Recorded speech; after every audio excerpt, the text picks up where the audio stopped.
बिस्मिल्लाहिर्रहमानिर्रहीम, अस्सलाम वालेकुम। आप देख रहे हैं HBL PSL के सिलसिले में ये प्रोग्राम जो अब तकरीबन ख़त्म होने वाला है। स्पोर्ट्स वन को आपकी पसंदीदगी भी मिल रही है। मुझे जो मैसेजेस मिलते हैं उसमें मैं शुक्रिया अदा करता हूँ आपका, और शुएब मोहम्मद साहब को जो पजीराई मिल रही है सोशल मीडिया पर भी एंड अदरवाइज़ ऑल्सो।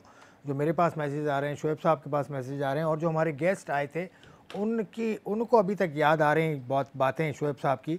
तो बस अब चंद दिन का साथ है हमारा आपका, लेकिन साथ है तो है।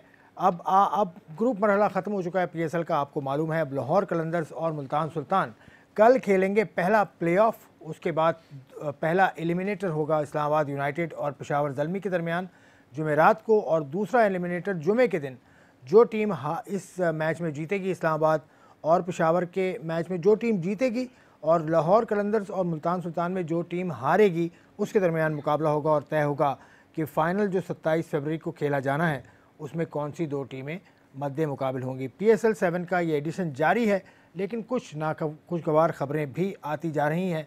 गुज़िश्ता जो दिन है 2-3 रोज़ से जो कोविड के पॉजिटिव्स आना शुरू हुए हैं वो बहरहाल तशवीश की बात है, उस पर भी हम बात करेंगे। और टीम्स की परफॉर्मेंस जो थ्रू आउट दिस चैम्पियनशिप रही उस पर भी हम बात करेंगे। कुछ स्टैट्स भी हैं जो आपके सामने हम लेकर आएंगे, मैं और शुएब मोहम्मद साहब। शुएब मोहम्मद साहब को खुशामदीद कहता हूँ। अस्सलाम वालेकुम शुएब भाई, कैसे हैं? वालेकुम अस्सलाम और बहुत शुक्रिया। आप ये कैसे? टाई का कलर क्या है? टाई का मैजेंटा है और ये मैजेंटा। मेरा one of my favourite colours में से भी है। माशाल्लाह। आज पेपर पे कोई कलर नहीं है आपके? आज पेपर पे कुछ कलर इसलिए नहीं है कि आज सारों का जो इतने दिन की परफॉर्मेंसेस थी उसका आज वो सारा वो खुलेगा। चले, वैसे तो मैचेस हो चुके हैं 30 शजरा ज़बरदस्त जी। मैचेस तो हो चुके हैं 30 मैचेस जी हो चुके हैं। मैं आपसे अगर पूछूं एक दो मैचेस जो आपको याद रहे हो इस इवेंट के, तो वो कौन से थे अभी तक आपको याद आते हैं यार वो मैच था? नहीं, मैचेस तो वाकई बहुत अच्छे अच्छे मैचेस हुए और बहुत फाइटिंग स्पिरिट के साथ टीमों ने जीते मैचेस। बाज हारे तो बिल्कुल करीब आके हारे, तो that means cricket was the winner in those games. एक चीज़। दूसरी चीज़ ये है कि लर्निंग प्रोसेस भी साथ साथ एट द सेम टाइम अगर उसको डिस्क्रीट आई से देखा जाए तो उससे सीखने को भी, चाहे वो हारे हों या जीते भी हों, लेकिन ये है कि it could have been anybody's game. I am talking about a few games which had been played in this PSL 7, उसमें जीते हैं या हारे हों, लेकिन जो गलतियां हैं, जो हाईलाइटेड पॉइंट्स हैं, जहां वो गलती अगर सामने वाली टीम नहीं करती तो आप हार जाते। तो ये चीज़ें सोचने की हैं, इसके ऊपर अंडर द कारपेट नहीं कर रखनी चाहिए। It should be highlighted for the generation next. ये जो टूर्नामेंट के प्लेयर्स हैं उनके लिए भी ये फ़ायदेमंद चीज़ है, और इवन पाकिस्तान के तमाम जो क्रिकेट फैंस हैं और यंगस्टर्स हैं स्पेशली, उनको डेफिनेटली कल का मैच खास तौर से स्टैंड आउट करता है। शाहीन शाह अफरीदी की परफॉर्मेंस, उसके बारे में ये मैंने अखबार में आज पढ़ा कि शाहीन शाह अफरीदी को ही पावर प्ले में सुपर ओवर में भी शाहीन शाह अफरीदी को बैटिंग के लिए भेजना चाहिए। ये एक तज्जिया है जो मैंने पढ़ा आज के अखबार में। नहीं, I don't agree on those lines. इसलिए कि देखें, जो एक क्रिकेटर है या जो बैट्समैन है या who is known for his hitting और या बिग हिटिंग, देखें वो प्लेयर सारे जो गए थे वो बहुत अच्छा खेलने वाले थे, लेकिन उनके सामने वो बॉलें की गई कि they had no answer to it. Perfect yorker length और लाइन के ऊपर बॉल जो पड़ेगी उसके ऊपर दुनिया के अच्छे बैट्समैन नहीं, और swinging at the same time, और बिल्कुल अंडर द बैट जब गेंद आ रहा होता है उस स्पीड के ऊपर, तो उसको आप ना एलिवेशन दे सकते हैं ना आप हटके उसको क्रॉस बैट शॉट मार सकते हैं। तो ये तमाम चीज़ें जो नॉर्मल बैट्समैन है वो शाहीन आफरीदी ने, he had nothing to lose. That's why he was hitting all around the park and some of them he succeeded at the same time. लेकिन बात वही है कि they opted for the best players what they had, और उन्होंने वो नहीं deliver कर सके। वो ये था कि अगर वो प्लेसमेंट करने के लिए पहले से कोशिश करते या इम्प्रोवाइजेशन दिखाते कि राइट लेफ्ट पे जाके राइट पे आके यहाँ से वहाब का वो ओवर स्क्रीन पर भी आप देख रहे हैं, मैकुलेट ओवर वहाब रियाज ने किया। तो वो वहाब ने बहुत, और जो मैं पूरे टूर्नामेंट में आपसे एक चीज़ जो कहता रहा कि Wahab is known for his swinging yorkers, जो पिछले पीएसएल में देखने में आई है वो इसमें नज़र नहीं आ रही। लेकिन आप ये देखें कि इस लास्ट ओवर था, he had to bend his back और he had to go all out for it. एक ही ओवर था, इसको पता था, वरना 4 ओवर के अंदर आगे के मैचेस में अगर मैं 4 ओवर में जोर लगा देता हूँ तो आगे मैचेस में कहीं मैं कोई इंजरी ना हो जाए। इसलिए कि आपको inside you know how your body works और वर्किंग, तो उस लिहाज से इन्होंने एक ही ओवर था और he had to come up with something extra और आउट ऑफ द बॉक्स उन्होंने कोशिश की। एंड वो जब पेस और बैक लगने लगी तो थोड़ी बहुत गेंद स्विंग भी होने लगी और वो तमाम अच्छा मुकाबला हुआ। इससे टेबल पे कोई फर्क नहीं पड़ा।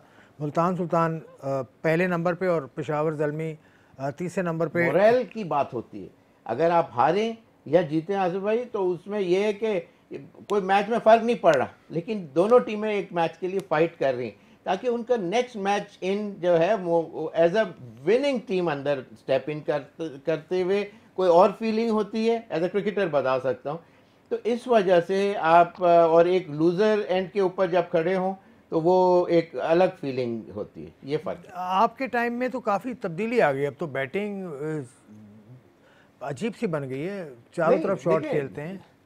It's the same old story, bat और बॉल का कनेक्शन की बात है। सेम तरीके से हाथ घुमाया जाता है, सेम तरीके से बल्ले को मारा जाता है।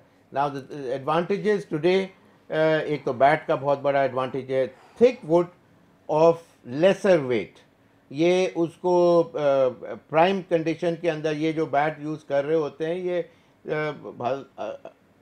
मे बी शायद 100 या पता नहीं, मैंने तो सुना था 1000 टनों में से 20 बल्ले या कुछ इस तरह के निकलते हैं जो डबल प्रेस कराते हैं कुछ लोग और उसमें वो लाइटेस्ट जो बीच का ट्रंक, एक जो बड़ा तना होता है उसका जो बीच का जो पार्ट होता है, सम ऑफ देम वो उसका वेट जो है सबसे कम होता है और इस वजह से जब वो वेट, इंसान मोटाई पतली नहीं देख रहा होता, वेट उठा सकता है कि नहीं वाइल ही इज बैटिंग, कि हर बॉल के ऊपर वो मीट कर सकता है। अच्छे बैट्समैन जो है, सचिन तेंदुलकर की अगर बात करें, सचिन खेलते थे जरा भारी बैट से, सचिन भी खेलते हैं। हफीज का भी बैट का मैंने सुना है 1.18 है उसका आउंस है या क्या है, 2.16 के करीब। जैसे क्लाइव लॉयड जो है वो 3 पाउंड के बैट से खेलते थे, बहुत मशहूर था। और पता नहीं 4 या 5 ग्रिप्स होती थी और लॉन्ग हैंडल, और उनकी हिटिंग भी मशहूर है क्लाइव लॉयड की। लेकिन वेयर एज देखें, क्लास जो है ना, it's not about the bat, it's not about the camera, it's the man behind it. जो कौन चला रहा है, फरारी आप दे दें एक ऑर्डिनरी को तो वो नहीं चला। मैक्लेरन की जो रेस होती फार्मूला 1, मैं मोन्जा एक दफ़ा गया तो वहाँ मुझे किसी ने दावत दी कि आप चलें फास्ट कार, वो फार्मूला 1 हो रही है। तो मैंने कहा कि नहीं, मुझे तो शॉपिंग पे जाना है, इसलिए कि मुझे फास्ट कार्स का शौक़ नहीं है। तो बात यह है कि जो जो जो जो जिसके हाथ में बैट होता है ना, उसकी टाइमिंग, उसकी share sharpness, intelligence of mind के जो पहले से उसको परसीव वो करे, असेस करे कि ये बॉल शॉर्ट है या फुल लेंथ है, लाइन क्या है, और उसके ऊपर मैंने शॉट, जो जल्दी बैट्समैन अपनी पोजीशन में आएगा उतनी जल्दी वो शॉट खेल सकेगा। पोजीशन में नहीं आ पा रहा तो इसका मतलब आउट ऑफ फॉर्म है। नहीं, पोजीशन में जो नहीं आ रहा है, he is assessing the ball slightly later than other better batsman. तो और वो जो बेटर बैट्समैन है, पोजीशन में आप अगर आ गए, हुक शॉट है तो आप पोजीशन में आ गए तो फिर आप उसको सही मार सकते हैं, वरना आप अभी रॉन्ग फुटेड होंगे या सर यूं कर ले और यूं करके यूं मार देंगे, फ्रंट फुट के ऊपर आपका वेट होगा, आपको पिवट करना पड़ता है। जैसे एक बाउंसर की बात कर रहा हूँ मैं, एक तो बात ये, अब जैसे 2.4 या 6 का बैट होता था मार्टिन क्रो के हाथ में, लेकिन उससे ज़्यादा खूबसूरत शॉट अगेंस्ट स्विंगिंग डिलीवरी और वसीम वकार जब अपने प्राइम के ऊपर बॉलिंग करते थे, जो बॉल को जिस तरह घुमा रहे होते थे, जो दुनिया में उस वक्त उस ज़माने में तो कोई भी और नहीं घुमा सकता था, इसलिए कि हमारे पास वो ट्रिक्स अप आवर स्लीव्स थी। बात यह है कि क्या ट्रिक्स थी, मतलब कलाई के अंदर वो थी ना, बता देना, आज बता देना क्या ट्रिक्स, वही बता। तो बात यह है कि वो असेस पहले करता था कि क्या लेंथ और लाइन है, और उसके ऊपर वही शॉट बाउंड्री के ऊपर बहुत गोली की तरह जा रहे हैं। अच्छा, सचिन तेंदुलकर बड़ा अच्छा बैट्समैन है या कोहली अच्छे बैट्समैन है? अगर ईरा को हम कंपेयर करें, वैसे I am not a fan of era comparison. बिल्कुल करना नहीं चाहिए, लेकिन सचिन तेंदुलकर ने he had played against far superior teams, better bowlers.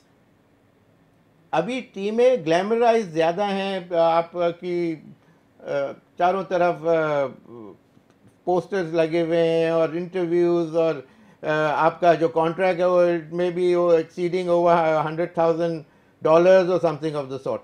लेकिन ये कि वो उससे आप बहुत बड़े प्लेयर हो गए। आज के प्लेयरों को आप कंपेयर, आप उनकी ग्लैमर जो provided by the media houses जो है या स्पॉन्सर्स हैं, उनकी वजह से वो ज़्यादा सुपीरियर प्लेयर्स ऐसे नज़र आते हैं। लेकिन quality of the game, I also believe, and some of the great players also are under the impression of similar mindset. अच्छा, कोहली के साथ आजकल क्या मसला है, क्यों वो ऑफ कलर हैं? नहीं, दुनिया में हर बैट्समैन के साथ इस तरह की इश्यूज आते हैं जो ऑफ कलर होता है। He is looking for a ball कि वो, बल्कि एक टाइम पे तो वो ढूंढने लगता है कि बॉल किधर है, और लेकिन वो एक टाइम पीरियड होता है। मैंने आपके एक प्रोग्राम में पहले भी बताया था, ग्रेटेस्ट ऑफ बैट्समैन में से ग्रेग चैपल जो ऑस्ट्रेलिया के थे, उन्होंने 7 zeros एट अ स्ट्रेच किए थे। तो जब 5वीं, 6वीं या 7वीं इनिंग में जब वो वॉक इन कर रहे थे, तो ऑस्ट्रेलिया में जब ज़ीरो करे तो वो ज़ीरो नहीं कहलाई जाती, उसको डक कहते हैं। तो उन्होंने ग्राउंड के अंदर पहले से डक छोड़ दी, और वो इत्तेफाक की बात है कि उस मैच में भी वो डक पे ही आउट हुए। कौन था सिलेक्टर उस वक्त जिसने 60 डक्स बर्दाश्त कर ली? देखिए, हमारे यहाँ तो शोर इतना होता। सिलेक्टर की बात नहीं है, it was the weight what Greg Chappell carried all throughout his life. और उनके पहले टेस्ट मैच में भी सेंचुरी और लास्ट टेस्ट मैच में भी सेंचुरी। आपकी भी पहले फर्स्ट क्लास में और लास्ट फर्स्ट क्लास में। यार ये क्या बात? हाँ, वो देखिए मुझे पता है ना, मैंने फर्स्ट क्लास में, और ग्रेग चैपल की फर्स्ट क्लास सेंचुरी भी फर्स्ट क्लास। नहीं, अल्लाह का बहुत करम।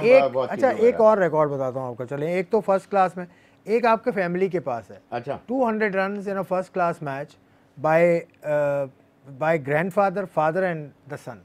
हाँ, ये भी 3 जनरेशंस में 3 जनरेशन डबल सेंचुरी जो है वो एक डॉलिवरा फैमिली ने किया था, लेकिन उनके रन्स भी बहुत कम थे, उनके प्लेयर्स भी कम थे। हमारे तो 5 फैमिली मेंबर्स ने वैसे तो किया है, लेकिन 3 जनरेशन में से भी फार सुपीरियर रन है। सबसे बड़ी बात तो 499 ही है वो। हाँ, वो तो खैर वो है। तो उस पॉइंट ऑफ व्यू से God had been of course very शेजर आपसे आगे निकल गया मेरे ख्याल से। हाँ, रन उसके डेफिनेटली मुझसे ज्यादा है, 265, मैं शायद 223। तो वो कभी कहता है, कभी बेंटर होता है, कभी फैमिली में होता है कि मैंने आपसे ज्यादा रन किए? नहीं, मैं डैडी को अक्सर तंग करता था कि तो शादिया माई वाइफ, तो वो ये कहती थी कि नहीं, ये तो किंग ऑफ द किंग्स है।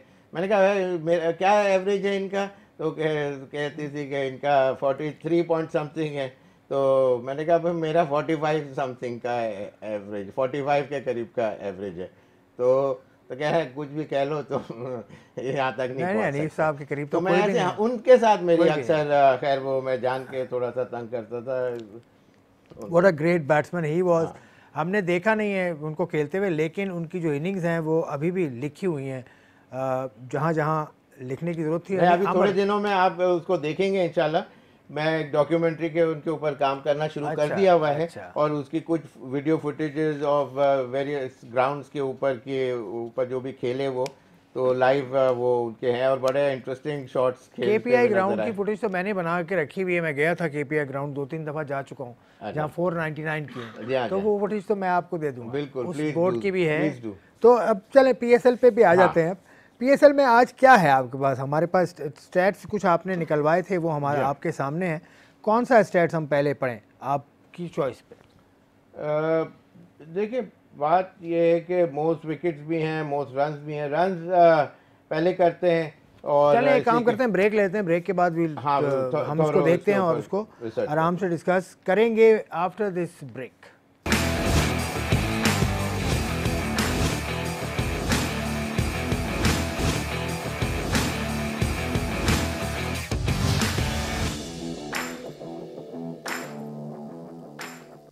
Welcome back to Sports One PSL special. हम बात कर रहे हैं पीएसएल के कल होने वाले प्लेऑफ में दो टीम्स खेलेंगी उनको। अब हम डिस्कस करना शुरू करेंगे। लाहौर वर्सेस मुल्तान मुकाबला होगा, और हमारे साथ एक और एनालिस्ट ने भी हमें ज्वाइन किया है, बहुत दूर से न्यूजीलैंड से हमें ज्वाइन किया है। तस्नीम खान, इससे पहले भी आप शो पे सुन चुके हैं, बहुत अच्छी बात की थी तस्नीम ने। तस्नीम, आपको खुशामदीद कहता हूँ, सलाम अलैकुम। आपकी तरफ बहुत सुबह सुबह हुई है, आपने फिर भी वक्त दिया, आपका शुक्रिया। My pleasure. Thank you for having me. My pleasure मतलब क्या होता है? उर्दू उर्दू में बोलना है। नहीं, my pleasure क्योंकि आती नहीं है ना, ये मसला है। अच्छा जी, ठीक है। अच्छा, आपने आपने कल के प्लेऑफ्स की क्या तैयारी की, किस तरह से आप मैनेज कर रही हैं? वैसे टाइम जोन में बहुत ज़्यादा फ़र्क है, आप देख रही हैं पीएसएल को, फॉलो कर रही हैं? जी बिल्कुल देख रही हूँ, बिल्कुल फॉलो कर रही हूँ। टाइम जोन में बहुत मुश्किल है, लेकिन क्या हो सकता है, the PSL is worth it. I think इस साल पिछले एडिशन से भी काफी बेहतर हुआ है, डिस्पाइट के कोविड के भी मसले हैं। It's not the easiest thing to try and plan for, लेकिन फिर भी इतना जबरदस्त हुआ है कि टाइम जोन का बिल्कुल पता भी नहीं चला। अच्छा, ये बिल्कुल शोएब भाई वैसे ही था, जब न्यूजीलैंड जाती थी पाकिस्तान की टीम तो हम भी 3 बजे 4 बजे उठ के देखते थे, लेकिन हमें वसीम और वकार मिलते थे ना, और वहाँ एस्टल होते थे और मार्टिन क्रो वगैरह होते थे। तो ये एक्साइटमेंट है। आपकी कम्युनिटी कितनी है वहाँ, पाकिस्तानी कम्युनिटी है? किस शहर से हैं आप, ये बताइए। मैं हैमिल्टन में हूँ। पाकिस्तानी कम्युनिटी एक्चुअली काफी कम है, इंडियन आबादी थोड़ी बहुत है। तो यहाँ जो मेजॉरिटी जो क्रिकेट फैंस हैं वो इंडियन फैंस है, इसलिए इंडिया की टीम यहाँ काफी टूर भी करती है। तो पाकिस्तानियों की आबादी काफी कम है, लेकिन फिर भी सपोर्ट तो आपको भी पता होगा, वो तो जैसे काफी आबादी हो वैसी सपोर्ट है। नहीं, पाकिस्तान की सपोर्ट थोड़ी सी कम हो गई थी बीच में, आपको पता है न्यूजीलैंड की टीम आके यहाँ से चली गई थी, उससे भी थोड़ी सी बात कर ही लेते हैं। वहाँ पर पाकिस्तानी कम्युनिटी क्या तो थोड़ा सा गिल्टी फील कर रही थी, या उनको पता था कि क्या मसला हुआ है? थोड़ा सा उसको रिकॉल अगर कर सकें तो। बिल्कुल, मेरा ख्याल है कि डिसअपॉइंटमेंट तो ज़ाहिर होती है। देखें, जाम के भी आप हैं, आपकी जो पीछे आपकी बैकग्राउंड है, आपकी हिस्ट्री है, वो तो आपके लिए इम्पोर्टेंट तो होती है। तो यहाँ वाले पाकिस्तानी काफ़ी डिसअपॉइंटेड थे। It had been a very long time since New Zealand toured Pakistan, तो इसलिए सारे एक्साइटेड भी थे, लुक फॉरवर्ड भी कर रहे थे। न्यूजीलैंड की टेस्ट टीम हमें भी पता है दुनिया में से सबसे बेस्ट टेस्ट टीम है कंसिस्टेंटली। तो यहाँ के पाकिस्तानी भी काफी एक्साइटेड थे कि ये मुकाबला देखें न्यूजीलैंड की टेस्ट टीम की बीच और पाकिस्तानियों के बीच, बट अनफॉर्चुनेटली इट वाज़न्ट सो। लेकिन अब हमारे पास टूर्स हैं टू लुक फॉरवर्ड टू। अभी ऑस्ट्रेलिया का टूर है और फिर अगले साल मेरा ख्याल है न्यूजीलैंड, नहीं इस साल और फिर अगले साल न्यूजीलैंड 2 दफा पाकिस्तान जाएंगे। इंशाल्लाह पाकिस्तान आएगा। अब आ जाइए पीएसएल की तरफ, आ जाइए। आपके जो इस्लामाबाद यूनाइटेड के प्लेयर कप्तान हैं Shadab Khan will play the eliminator, ये खबर आई है आज। Shadab is a top bowler also. Islamabad United के और भी लड़के हैं जो टॉप परफॉर्मेंस दे रहे हैं, लेकिन इस्लामाबाद यूनाइटेड वैसी नज़र नहीं आई lately because of the changes that did, या फिर वो ऑफ ट्रैक हो गए थोड़ा सा? आप क्या कहती हैं? मेरा ख्याल है कि इंजरीज के शिकार तो वो ज़ाहिर थे।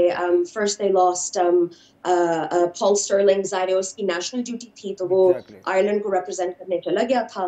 तो ये बहुत बड़ा ब्लो था इस्लामाबाद यूनाइटेड के लिए, स्पेशली क्योंकि उनके मेजॉरिटी जो स्ट्रेंथ्स थे वो यही था कि वो पावर प्ले में उनकी काफ़ी रैपिड स्टार्ट होती है, तो वो स्टर्लिंग की वजह से और हेल्स की वजह से। तो फिर हेल्स भी गया और फिर काफ़ी सारी इंजरीज थी। आई थिंक कॉलिन मनरो के साथ उम्मीद लोगों की यही थी कि उसकी सिचुएशन इंप्रूव होगी और वो वापस आ सकेगा, but it was not to B.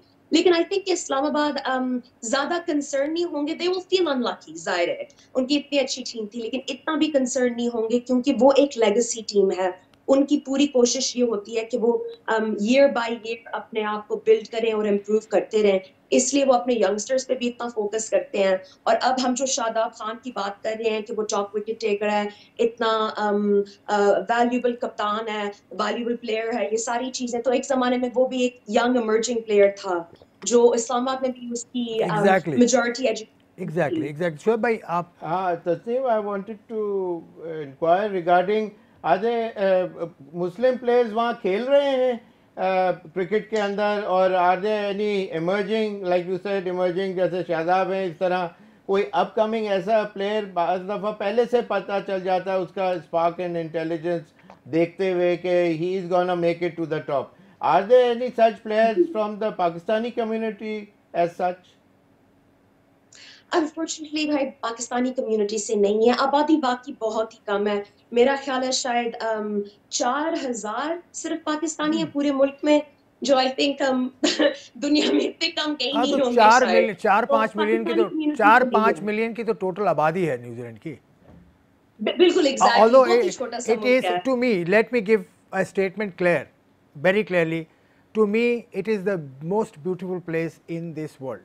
बस खत्म हो गई बात शोएब भाई। नहीं, it's an amazing place, especially Wellington और Auckland वगैरह बहुत खूबसूरत जगह हैं, and there are few others. I have been to Hamilton also.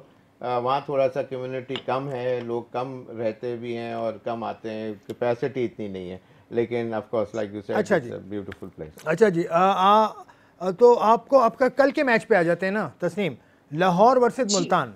Multan की team is on the rise, Multan के पॉइंट्स भी सबसे ज़्यादा हैं, लाहौर सेकंड नंबर पर है। लाहौर की बॉलिंग लाइनअप सुना है कि the best in this competition, बल्कि किसी ने तो ये कहा कि बेस्ट इन T20 लीग्स वो अराउंड द वर्ल्ड। पहले तो आप इस पे तबसरा कीजिए ना कि बेस्ट है, दुनिया भर में बेस्ट है।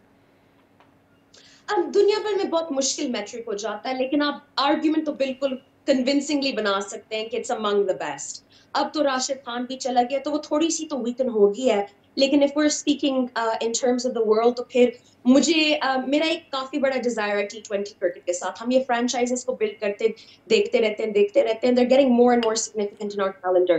अगर हम ऐसी कोई लीग बना सकें which is a competition between the franchises, आपको भी याद होगा एक ज़माने में होती थी चैंपियंस लीग बिल्कुल, तो ऐसा कुछ हमें बता भी सकता है कि who is the best bowling unit in the world। तो I think it consistently वो दिखा तो रहे हैं कि ये argument उनकी तरफ से बन सकता है। लाहौर का मुझे एक मसला नजर आ रहा है इस competition में, I think कि उनकी efforts बहुत valiant हैं, उनकी captaincy बहुत मजे की है, it's really good to see development of a young player, लेकिन एक उनकी बात है कि जहाँ फखर जमान की उतनी contribution नहीं रही या उतनी significant तेजी से contribution नहीं दे सका जैसे पिछले 2 मैचेस में, तो लाहौर के लिए वो ज्यादा खेल रहे हैं। Okay, Fakhar Zaman is the top scorer with 520 runs, 21 runs rather in 10 matches. तो शोएब भाई आप कुछ पूछना चाह रहे थे? नहीं, बस एक तो मेन तो यही था, और दूसरा PSL के अंदर आप की जो विनिंग टीम, जो डिज़ायर्ड जो टीम है, जो वो इस्लामाबाद है, लेकिन who had played the best cricket so far and who has not and why? Who is not का तो थोड़ा सा आसान है, वो तो आई थिंक हम सारे एग्री कर सकते हैं कि कराची किंग्स के लिए बहुत मुश्किल साल रहा है। एंड व्हाई आई थिंक कि वो प्रेपरेशन में ही बात है, तो उनका ड्राफ्टिंग स्टेज में गलतियां थोड़ी सी हुई थी, तो आई थिंक कि अगले साल उनके लिए भी फर्क होगा। Who has played the best भी बहुत एक मुश्किल सवाल है, क्योंकि ज़ाहिर मुल्तान की जो records हैं they speak for themselves, but I think that records से भी ज़्यादा ज़रूरी कुछ चीज़ें होती हैं, and I think that is seeing cohesion एक टीम में, वो जो gelling की बात हम करते हैं तो वो लाहौर में बहुत ज़बरदस्त मैंने देखी है। इस दफ़ा मुल्तान के लिए भी है, it's unfair to say it's not there, लेकिन उन दोनों टीम्स के बीच there's been very exciting cricket and very dominating cricket. Multan, I think, takes the cake for me because, again, we've seen Mohammad Rizwan leading from the front as a player, as a captain, as a human being, as a character on the field. So there's a lot of competition best team के लिए इस दफा, and I think it probably हम final में वही देखेंगे। देखिए तस्नीम, आपने बात की ठीक है, लाहौर कलंदर्स और मुल्तान सुल्तान वो लकी भी रहे, उनको कोई अभी तक हिट नहीं हुआ है, माशाल्लाह, everything is going fine for them. ये अच्छा रहा है। बाकी टीम्स, ज़ल्मी को हिट हुआ कल के मैच में, उनके जो मेन प्लेयर्स हैं, उनके कोच हैं, दे वर आउट। और मैं अभी भी आपको खबर दे दूं, 2 commentators also were hit by Covid. Latest one is Urooj Mumtaz, कल हुआ डैनी मॉरिसन का, और इस वक्त कमेंटेटर्स की हालत ये है, मैं आपको बिल्कुल सही बात बता रहा हूँ, मेरे सोर्स ने मुझे कहा है, कमेंटेटर्स लॉक्ड हैं अपने अपने कमरों में, उनको बोल दिया गया आइसोलेट होने के लिए, और वो कल मैच तक नहीं निकल सकता कोई भी अपने कमरे से बाहर। तो ये सूरत हाल है, और कमेंटेटर्स में भी एक पैनिक सिचुएशन आ गई है कि उनके टेस्ट हो रहे हैं बार बार, पता नहीं कितने टेस्ट अब तक हो चुके हैं। तो ये कोविड का जो सिलसिला आया है 2-3 रोज़ से, ये कितना आपको अलार्मिंग लग रहा है? शोएब भाई आप पहले बताए थे, फिर तस्नीम आप बता दीजिए। लेकिन ये एक अच्छी बात है कि अब बहुत सी चीज़ें लोगों ने उसके अंदर इंट्रोड्यूस करने के बाद, डॉक्टर्स और मेडिकल टीम्स ने उसको ओवरकम करने के लिए काफ़ी तरीके ढूंढ लिए हुए हैं, और अब वो सबसाइड हो जाता है eventually with the right medication at the right time. लेकिन आइसोलेशन तो पहले करनी पड़ेगी ना, 3 दिन नहीं, मैं तो एक ओवरऑल कोविड का आपने जो पूछा, उसका एक जर्नल पर्सपेक्टिव बताने की कोशिश की कि कोविड हो गया तो ऐसा नहीं है कि अब क्या होगा। एकदम पहले जो शुरू के टाइम में कोविड का सुनना और अब के में बहुत फ़र्क आ गया हुआ है। लेकिन ऑफ कोर्स डेंट तो ये है कि ऑफ कोर्स लगेगा ही। अब जो भी टीम के जो प्लेयर्स इसके अंदर इसको फेस करेंगे उसकी टीम के ऊपर naturally they have to rethink and go for plan B or C maybe. अब तो तस्लीम ये तो बिल्कुल last dying stage of the PSL हम खड़े हैं, इसमें कोविड का एकदम से आना ये कितना डेंजरस लगता है, कितना इसको किस तरह से रीड कर रहे हैं आप? मैं शोएब भाई के साथ बिल्कुल एग्री करती हूँ। पिछले साल ज्यादा डेंजरस था और पिछले साल भी एक्चुअली ये हुआ था, the tournament was interrupted and then resumed. तो आई थिंक कि ह्यूमन इनोवेशन की वैसे बात है, अब हमें थोड़ी बहुत आदत भी होगी और समझ भी बेहतर आ गई है पिछले साल से या 2 साल से पहले। तो जितना भी हम ह्यूमनली उसको मिटिगेट कर सकते हैं कोविड के लिए, आई थिंक हम उतना ही कुछ कर रहे हैं। मेरे लिए सबसे जरूरी है कि हम ये ना भूलें कि एंटरटेनमेंट, क्रिकेट और ऐसी चीजें लोगों की लाइफ और उनकी कंफर्ट और इन चीजों से ज्यादा जरूरी हैं। तो मेरा ख्याल है कि पीसीबी ने तो इस दफा बहुत अच्छा बैलेंस स्ट्राइक किया है दोनों चीजों के बीच में। और आइंदा अनफॉर्चुनेटली अगर कोविड का सिलसिला जाता रहेगा तो आई थिंक आइंदा भी बेहतर होगा कि जैसे शोएब भाई कह रहे थे, we'll figure it out. We'll figure that out। लेकिन पीसीबी के सामने बहुत सारे चीज़ें हैं जिन पे सोचने की ज़रूरत है और सोच भी रहा है पीसीबी। ऑफ कोर्स सोच भी रहा है क्योंकि कराची की जो लेग थी उसमें हमने देखा था पीसीबी के इकदाम व टॉप नॉच। एक ब्रेक लेते हैं, ब्रेक के बाद हम वापस आएंगे।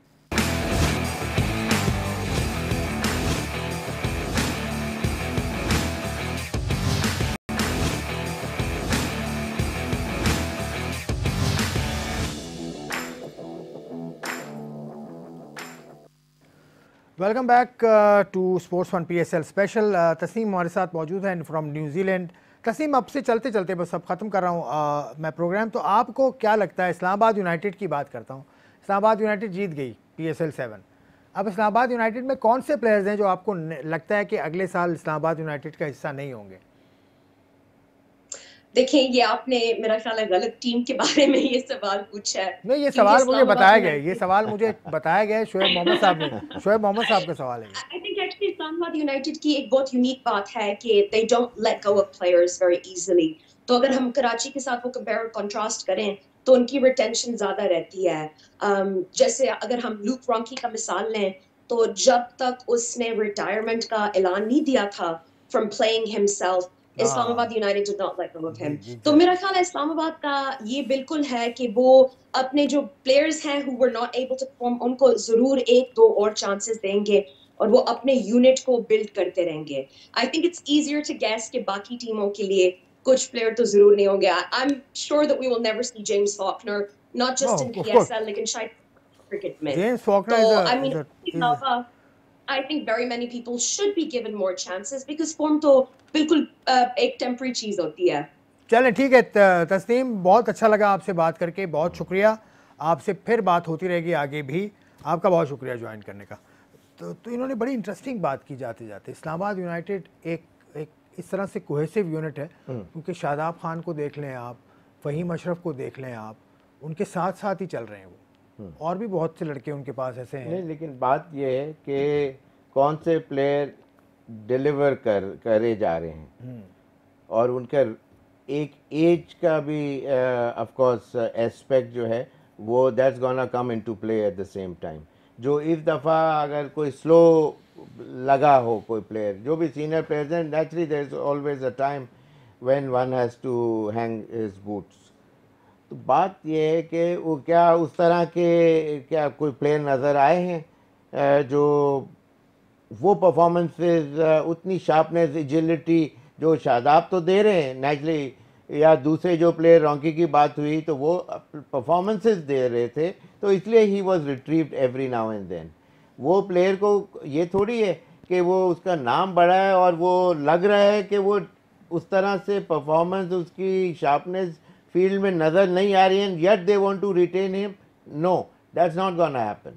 वो मेड भी इस्लामाबाद और एनी अदर टीम की बात अगर हाँ। करें, कराची किंग्स बहुत बहुत डिसमल परफॉर्मेंस रही। हाँ, तो आप पहले भी बता revamp चुके कर हैं, सकते पहले हैं, भी बता ऑलवेज चुके हैं। ओपन है उनके लिए। ये थोड़ी है बाउंड तो नहीं है ना, कहीं कहीं लिखा तो नहीं है कि जी हम दूसरे प्लेयर नहीं ले सकते। नहीं, रीवैम्प कर तो लेंगे, लेकिन कौन रीवैम्प करेगा? यही टीम करेगी रीवैम्प। नहीं, वो तो इनके लिए एक साल, अब एटलीस्ट 8 मंथ्स तो इन बिटवीन है ना। इसके बाद और अब से 8 महीने के अंदर जो लोग भी इन्वॉल्व इनके मैनेजमेंट के साथ, चाहे यही होंगे या कोई और भी होंगे, तो उसके साथ पता तो चल जाएगा ना इनको Top क्या management- how they are gonna go about for the PSL 8। नहीं, जो मैनेजमेंट है कराची किंग्स की, उसमें मसरूर खान को हटा दें, मोहम्मद मसरूर को आप, बाकी किसका ताल्लुक है डोमेस्टिक क्रिकेट से? ना नवीद रशीद साहब जो मैनेजर हैं, ना वसीम अकरम जो प्रेसिडेंट हैं, ना लेकिन ही कराची से अगर नहीं है तो उसमें आप ये भी तो देखें, कराची के तो प्लेयर ही नहीं नहीं, है। कराची नहीं, डोमेस्टिक सीन ऑफ पाकिस्तान में बात कर रहा हूँ। हाँ, तो देखें वो तो आप किसी पावर हाउस, मीडिया हाउस, या आप जैसे जो जर्नलिस्ट हैं जो हॉकाई की नज़र रखते हैं, जो जाते हैं, या कोई स्पेशल कोई एक टीम कोऑर्डिनेट करी जाए कि जो जाके वो वहाँ जाके तमाम ये मैचेस देखें और ग्रैस्प करें जो बेस्ट ये जो बात आपने पोटेंशियल है। की, ये किया था 2018 में। अच्छा एक पूरा ग्रुप इनका पूरे सिंध में गया था। अच्छा। वो एक्स कैप्टन भी थे पाकिस्तान के उनके साथ उस वक्त, तो उस वक्त शाहनवाज धानी को ढूंढ के लाए थे ये, और शाहनवाज धानी को मौका भी दिया। फिर दानी अब कहाँ है, दानी आपको पता, लेकिन वो सिलसिला डिसकंटिन्यू हो गया 2018 के बाद। जो अच्छी चीज़ें हैं उसको कंटिन्यू रखना चाहिए। बाज़ दफ़ा लोग गलत मशवरे दे के वो चीज़ को हश करा देते हैं, और वो बात उनको, इसलिए कि जो बॉसेस हैं वो तो नेचुरली क्रिकेटर्स नहीं होते, तो बिल्कुल। इसलिए सुन लेते हैं वो। लेकिन boss is always Right. Right, ये भी एक बात है। लेकिन कौन राइट है कौन रॉन्ग है, इसका फैसला करने के लिए उनके पास काफ़ी वक्त है अब, लेकिन फैसला उसी वक्त होगा जब आप एनालिसिस ठीक करेंगे। बिल्कुल, Analysis analysis should be honest. कल के आप हारिस वाला इशू नहीं बता रहे? हारिस वाला इशू तो खैर खत्म हो गया ना, नहीं कुछ तो नहीं, वो कुछ आप नहीं। ये बताएं ना कि अभी मैंने कल बगैर वीडियो चले, पूरी देखे हुए हाँ, जो बात आपने की ये थी। कहा था शोएब भाई 1 अप हो गए दोबारा से। मैं यहाँ से अब इजाज़त चाह रहा हूँ, प्रोग्राम ख़त्म कर रहा हूँ। कल हम आपके सामने दोबारा हाजिर होंगे। इजाज़त, खुदा हाफिज़।